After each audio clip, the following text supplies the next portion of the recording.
Joanne Grime. I'm the lead service designer for Blackburn with Darwen, and I'm going to talk to you about the journey that we've had as a council to developing a digital culture. I've been at the council for 18 years now, starting in 2004 with Ross on the customer service journey, and then developing into more of a PMO role in business analysis, and then obviously into the service transformation team. So to tell you a little bit about our story, we started our journey, as Paul mentioned before, in around 2018, and we signed up to the local digital declaration, and really quite slowly over the next 2 to 3 years, we just sort of like added pieces to what I'm calling in this presentation our jigsaw, and it's been able to allow us to create what we've got today and where we're at. We had quite a few things that fell into place all at once, and one of those main things was that we our customer contact portal that we had at that time was becoming end of life. So we really needed to procure something that was a low-code platform, because we wanted forms that could be created and processes that could be built alongside a service design team, but with the help of SMEs really throughout the business, instead of having to have IT developers that were working on that. So we wanted to get something that was really fit for purpose for everybody across the council. We created that vision along with the leadership team, as Paul talked about the strategy, we delivered that at the same time, and it allowed us to build on that for the short term, but also the long term as well. And we sort of created a way of working and an ethos that had a really growing culture to ensure that we were successful on our journey. We initially started training with GDS off the back of signing the local digital declaration, and there were 15 members of staff within the IT team that we did a training session for, and GDS came into Blackburn to deliver a 3-day training for us in Agile. And having been and visited a couple of other councils, we decided that the Agile way was probably the starting point for our training. Once we did that 3-day training, we realised that it was going to be quite difficult to implement it into a traditional PMO environment and a traditional IT environment. But we also realised that we needed to stand on our own 2 feet a little bit with that process, and we knew that we wouldn't be able to keep throwing the training, the GDS training at different members of staff when they needed the Agile, and that was obviously something we couldn't sustain from a monetary point of view. So what we did is we built our own training course off the back of the GDS one, and it meant that we had probably 200 to 300 members of staff by the end of it, after a year, 18 months or so, having been trained on Agile. And it wasn't necessarily something that they used every day, but they did use it when they came into contact with an IT project where that methodology was being used for Agile. So that was one of our main pieces. One of the other things that we did around that time was come up with our customer experience, and it's a little bit about what Ross was talking about really. We sort of like put our vision together of the customer experience, and some of the points on here on the diagram, they've been long in our thoughts and aspirations, and being part of customer services and being part of the more digital side of IT, there were a lot of stuff that we've always wanted to do. We've always wanted one customer login. We've always wanted digital to be available 24/7. We've always wanted common customer service standards, and we've tried many times to push that out through the rest of the council. So there were things in there which we knew we wanted and we'd longed for, and then there were some brand new things as well, like the service design methods. We had to really research hard as a team and learn really fast about what best practice was and what good looked like for us, because obviously it was a brand new concept, and there wasn't much out there for what you could learn from either a local government or a private sector point from getting really into the nitty-gritty of the service design methods. So we used the GDS profiles and things to really build on that. So Joe, sorry to interrupt, but I don't think your slides are moving unless it's just me. I'm just seeing your first slide. All right, and I know okay. You've got a slide set that's on the yeah. side there. If you go into presentation mode. Where has it gone? It's still, nope, not that one.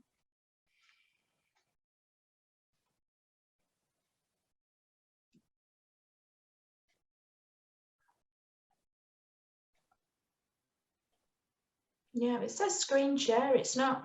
Can you see it now? What can you see now? We're seeing your screen sharing, so we can see your notes and we can see the next slide. All right. But it's not showing like your single slide on there.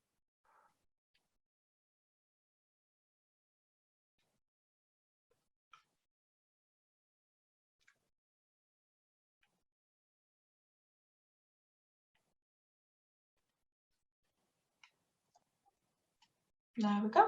That better? That's it, Joe. Yeah.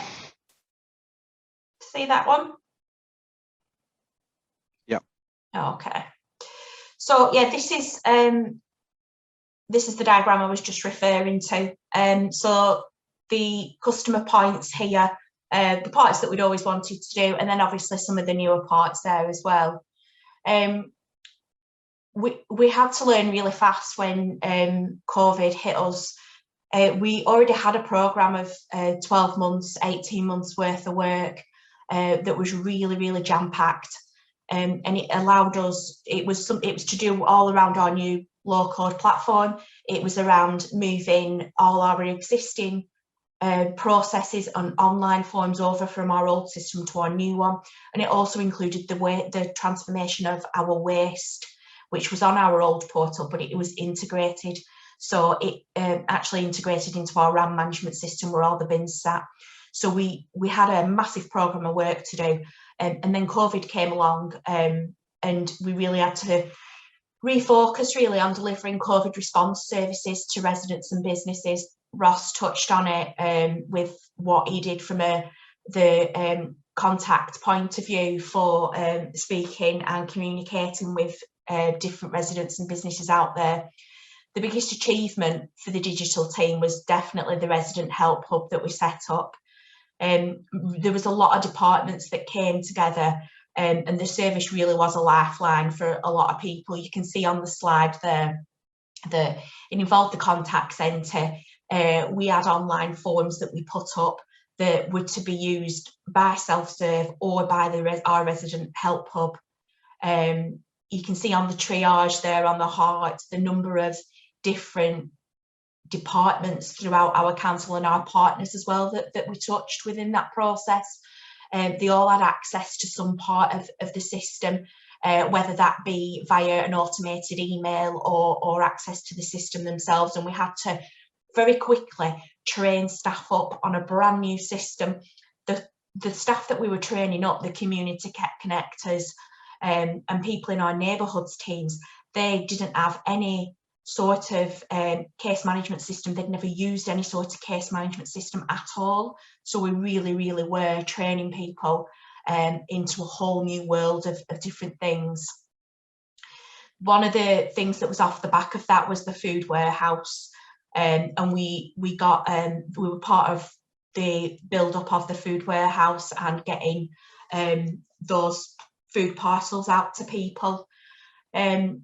We were definitely at the centre of the COVID workforce, and everything that we'd learned so far in that journey. We used all those skills, and we've delivered almost about 30 COVID forms since then. So the Help Hub is still in operation today. And one of the new things we're just looking at is the Household Support Fund, which we've got access to in Blackburn. So that's another thing that will be going into the Help Hub. So that's a piece of work that we're doing still on the Help Hub these days. And we still need to keep iterating that process and moving it along, because it's so evolving. It's not always fit for purpose, and we still keep to work on that. So that was one of our best achievements. The next piece of our jigsaw was service design, really. And we were fast building a team of service designers.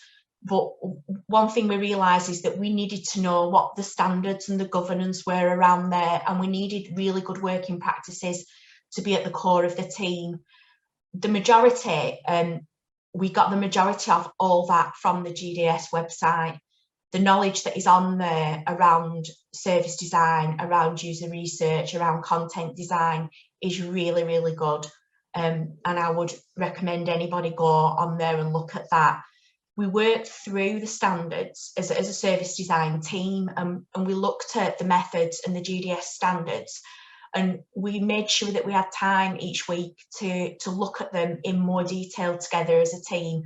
And we related them to what we'd worked on in the past, what forms we had that were already live, what we were doing there and then, and what pieces of work we were working on, and how we would use it in the future. And every time we learned something new, we then transferred that skill into our everyday way of working. And there were quite a few times where we went back onto our forms that were live, and we used to change them as we moved along, and we moved through that process of recognising that this sort of text needed to be that font, and this sort of a title needed a capital letter in this way but not in the other way. The most important guide that we use as a service design team, we swear by it, is the A to Z style of guidelines, the style guidelines, and we use it all the time. If we ever pick up anything new, we go back to the style guidelines. We look at the different things on it. If we've not done something for a while, we will always go back and look on it, and we do retrospectively go back onto our forms and change things as the guidelines change, so that all the forms are consistent. If somebody goes onto our portal and logs into their account, we know that they can go on any form and they will be comfortable and familiar with how that form will run, how that will look, and what that customer experience will be. The GDS Academy is really, really good. It offers some fantastic training courses. Some of the training courses that myself and the team have been on, I've just written down there on the slide. We often do virtual courses as well now, obviously more often than not. Apolitical and Future Learn offer some really, really good stuff if you've got access to those. Some of them, quite a lot of them, are free as well. And even if it's just for an hour, it's definitely worth to pick up if you can just fit that hour in. Sometimes the bite-sized sessions can be a lot easier to fit in your diary when you've got a heavy work schedule or something like that. And a lot of the courses as well, they release the notes on a weekly basis. If it's like a 4-week course, and it might be 2 or 3 hours a week, but they release it on that weekly basis. And if you don't have time to do it, you can save it. So you'll get all the slides together, and you can do it all together when you've got that time. But I would really recommend that you do that. Webinars, meetups, also a really good place, things like this. Always sign up for things like this, because even if you're just making contacts of other colleagues that are working on something similar to what you are, even if you're just taking away like a couple of different things from something like this, it will definitely enhance and grow your service design element. I mentioned about the agile training before, and at this point, once we'd done the Help Hub and we'd set that up, it really kicked in at that point that we had to really embrace the agile working element. we'd started to do it a little bit just before lockdown, and we were in the office and we had our Kanban boards up on the walls, and we used our post-it notes, and it were all really colourful and exciting. But I don't think we definitely didn't embrace it as much as what we had to do once we got into lockdown and we were all working from home. We definitely slowly built it up over time, and it's changed along the way as well. And the programme of work that we had on the digital team was just so big, and we have so many different work streams running at once that we had to keep iterating our agile development and how we were working things. We initially started, and there were 5 of us on the team. We had myself and a service designer, we had a project manager, and a systems team leader and a systems officer. And over the following 18 months, at one point, we had like 13, 14 staff working on the same work streams, especially our waste work stream. We had a lot of people in and out that were working on the COVID work with us. So we're at a point now where, as a team, we can really successfully work on 4 or 5 different live Kanbans that are off for various work streams, and we do them all at the same time.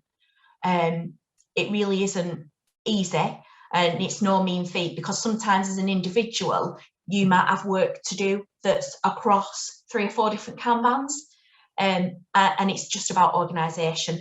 We do our planning every Thursday morning, and it takes about half an hour, and we plan our 2-week sprint, but that is definitely the key to it. We sit down as a team and we plan how many days we are in the office during that 2-week sprint, and how many hours we will be working on each piece of work that we've got. And then in the morning, we look at our 4 or 5 different Kanbans, and people drop off and pick up based on which Kanbans they're working on. But it's really worked for us, and it's really allowed us to deliver really fast and a lot of work over the last 18 months. So I think if you can introduce anything to do with the agile delivery or development within your teams, it will be beneficial, absolutely, definitely across the board for you. Because we got that right on the delivery, doing it the agile way, this is really what we've achieved, just quite high level. Since March 2020, we've had 127,000 service requests run through our digital portal, bearing in mind that in March 2020, we only actually bought it in February 2020. And as soon as lockdown hit, we had our first form up and running within like a day, I think it was actually a day before the national lockdown, we had our first form running, and that was a finance form. They contacted us and said, we want a form for people that we're sending bills out to, if they are going to be struggling to pay anything from us, so things like trade waste or stuff like that. We want to be able to, we want them to contact us and say, I'm going to be struggling, is there anything you can do for me? So we set that form up, and it just snowballed from there, really. We've got 110 live services on there at the moment, and we're touching every single department across the council. Every area has got knowledge of the DCP, and there's somebody within their section or their department that actually has access to it, because they work through that, because every front-facing service that we run always starts on the DCP. It's meant that we've got over 54,000 registered account users just since March 2020. On our old portal, we have around 35,000 registered account users, and that is over an 8-year period. So to get 54,000 registered account users in 18 months is just absolutely brilliant for us. And what we can do with that data in the background is just phenomenal. And we've got also an API that we have from our digital customer portal into our Power BI. So we have a lot of data that we can get out of that just at the drop of a hat. 21,700 of those 54,000 actually have used the portal more than once. So they might have used it for the tip bookings when the household waste recycling centre appointments were on there. Or they might have also claimed for a test and trace payments. they might have put on an application for a free school meal. There's all sorts of services on there. We've also done some really big pieces of work on end-to-end services. We introduced smart testing for the council, and smart testing was about when the businesses were due to open again and the factories that were open inside of lockdown. It was about getting them to do the lateral flow testing on site on a regular basis. That was a really big piece of work, and it involved 4 or 5 different processes that really had a lot of, there was a lot of departments in that. Public health were in it, environment were in it, we had people delivering kit out to places, we had the army drafted in to help go and train the workers to be able to do the lateral flow testing and go and check the facilities in the factories to make sure they were fit for purpose and they were following all the guidelines and rules. We had people delivering, the bin men were delivering clinical bins out there. There was all sorts of people involved in that. And that was a really, really big piece of work that we do. That's still used to this day because people report in their test results, because that goes into our public health team, which then have to report that on a national level. So that's still being used. School transport was another big end-to-end service we did. We used to parents used to pay for bus passes for children, and they paid for it term by term. So somebody might have spent £50 on a bus pass, and then 2 days after they went back after Christmas, we went into lockdown. Well, they wanted refunds, and we knew that the people in our borough wouldn't be able to sustain not having that refund when the schools were going to be shut. So we had to start to give refunds. So we had to come up with a process whereby we were able to give customers the option to be able to buy vouchers rather than actually buying a term pass. So we started to do vouchers in journeys, and we set that up for that quite a big cohort of people that use that now.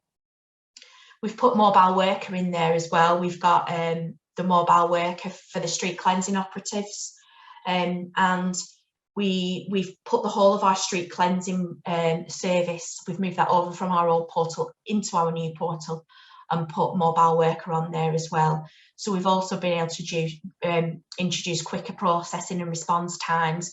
We've cut out the middleman by having to print reports off for street operatives, by having to close jobs down so customers get answers back.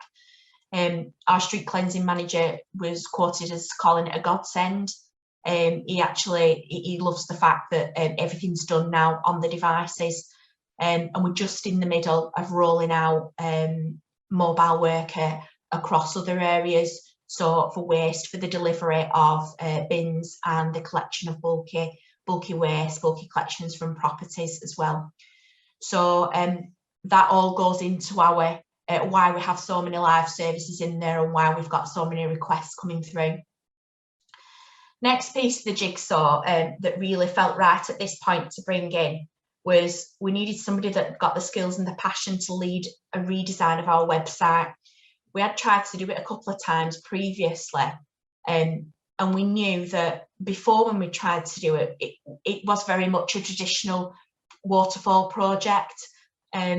But what we did is we brought somebody in Shazia, who's on the call, and we designed it in pockets and bite-sized chunks, really, which was far better and it worked better. So it was a more agile approach. We started with COVID, obviously that was the topic of the time, and we redesigned all the COVID web pages, and it worked really well because we had collaboration with service designers, with SMEs out in the business that were working in public health, that were working in some of the COVID functions, people that were working with benefits and business rates. They had a massive involvement in the COVID pages. And from that point onwards, we then now work with the web content designer to pick up parts of the website in chunks. So it was definitely more manageable to work on like that. The previous site that we built externally was 7-year-old, and that's the 2018 picture there.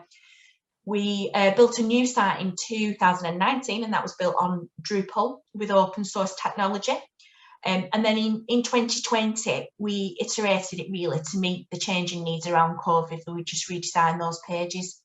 And then in 2021, we released a new iteration. Shazia did a big accessibility audit, and we did quite a bit of user research from people looking at that homepage and what they wanted. So we had a little bit of a redesign again in 2021.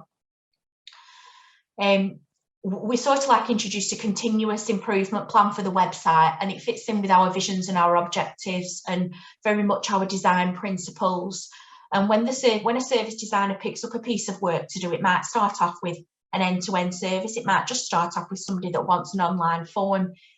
One of the first things that they do is bring our web content designer in, our team leader in, and work with her to do those web pages. So every time we pick a piece of work up, it is absolutely full end-to-end on that customer journey, and we'll redesign the whole area of it. And we've just recently signed up to Local Gov Drupal, which is a publishing platform that's been created by councils for councils. And it's a really good opportunity to progress and redesign our current website without having to reinvent anything, and just to build on what we've got. It involves quite a lot of collaboration and sharing codes to reduce costs and time, and also reduce resource really that needs to go into it. Our vision for the website is just to ensure that we provide the user with what they need and when they need it, because we just want to make it as simple and as easy and as quick as possible for somebody to come on to our website and find exactly what they want. The picture on the left is more about how the homepage is going to look, and then that picture on the right, the adult health and social care, is just a mock-up, a prototype of how the service areas will look. And what Shazia does is she makes prototypes for each of the areas every time we work on a page, and we take those prototypes to the service design team and we'll discuss if that's the right thing, what we like about it, what we want to change about it, and then we take that to the business and get agreement from them on there as well. It's definitely a website that we want to be community-led and definitely driven by need and user research and feedback that we get as well. It's not driven by us or by the business, as it previously would have been, definitely the users. The final piece of the puzzle that we knew we needed was user research, and we did a little bit of it in pockets really for different areas that we worked on. And we came to realise that it was so valuable that we needed to do it across every piece of work that we were doing, and not just over the pieces of work where the team had the time to be able to do it, or we just knew somebody that was involved in that service. We knew that we needed to build a customer panel community to be able to store those people in a database and keep engaging with them, so that when we come across a piece of work that they had interest in, or they had some engagement or involvement in, that we could go to them and start to do that. We set the standard really by doing a really big piece of work for user research that we did to design some processes for our local Keep Tidy volunteers. And we worked with them really closely, as well as working with our street cleansing area. There was no processes in place for them to report all these litter bags that they were collecting, and they collect thousands every week. We have a massive volunteer sector for the Keep Tidy groups in both Blackburn and Darwen, and we knew we needed to talk to them, because as good as it was and as good as the social media was that they were doing all this work for us, it had quite a bit of bad press around it as well, because they were doing all this great work, but then we weren't always getting the message through. There was a communication blocker in the fact that we weren't being able to always pick these bags up, because sometimes people were emailing one person, sometimes they were making a few phone calls, sometimes they were putting on Facebook, can you collect these bags? And there was just no set standards in place. So we knew that it was a really good place to start, and we've built relations with people in that volunteer group now that we've just taken forward, and we've been able to use them as like just such a good example of user research and how it can work. And it's I think it's really important to know the difference between customer services and user research. Just to ask a customer at the end of a transaction or at the end of a face-to-face visit what they thought of the service is not what it's about. And as a user researcher, you've got a very different relationship with customers. You really do delve deeper into the customer journey, and you've got to understand the reason that how the user got to that point, and address the emotions and feel the feelings, really, what the user has along the way. The user researcher that we've got in post is originally from customer services, and just to quote something that somebody said to her yesterday, she was out in reception in Blackburn Town Hall gathering some user research on a few different things. One of the customer service advisors in reception turned around to her and said, you're dealing with customers really different than you used to do, because you're like really talking to them about different things, and people just need to really understand the difference between that customer service role and that user research role, but they can gel together so well that they definitely assist with each other. And as a user researcher, we went to myself and the user researcher went to our taxi driver forum yesterday, and it went down really well that as a group of taxi drivers, we want them to help us design their online digital application. And the sort of comments that we got there was, we've been asking for this for years. And we really want this, and we really want to help you. So it's a really positive thing to be able to introduce that role if it's something that you can do. Paul mentioned a little bit about our blog, and everything he said was right about that you've got to read people's blogs, and you've got to blog. As a team, we always blog about everything. Whether it's weekly notes to do with big project like waste transformation, or it's just something about like one of the new members of staff joining the team, they can write a blog on that. Just as much as you can, just blog it. One of the things that I always say to new starters when they come into our team is go on the blog and spend some time reading the blog from start to finish, and read them all, because it really gives a really informative story about our journey as a team and our journey as a council as well. And we really only started blogging just I think slightly before the pandemic and the lockdown, but then since then we've done so many pieces of digital work that we've been able to blog about it all, really. I'd recommend that you follow like some of the other digital blogs, the Essex, the Croydon, the Stockport, and the GDS one as well, definitely, because you can learn so much from them, and it's really good to find something that somebody else is working on as well. We've just been approached by local Gov Digital Voice for our blogs to go on there, and I think that's there's quite a few different councils, not so many people from the north. In fact, I don't think there's anybody from the north, it's mostly London councils, but there are other blogs on there, so that's another interesting one to look out for, and be able to see us on there. This is our service design structure now, and this is what we currently look like as a team. We've introduced a service design manager that sits under our head of service for digital and transformation, and we've got a more traditional PMO side over here, because we feel that it's still definitely needed, and sometimes a more waterfall project delivery on some of the projects that we do, it is definitely required. So we still have those skills there. And then the other half of the team, you can see here that we're the ones that really work on the service design stuff.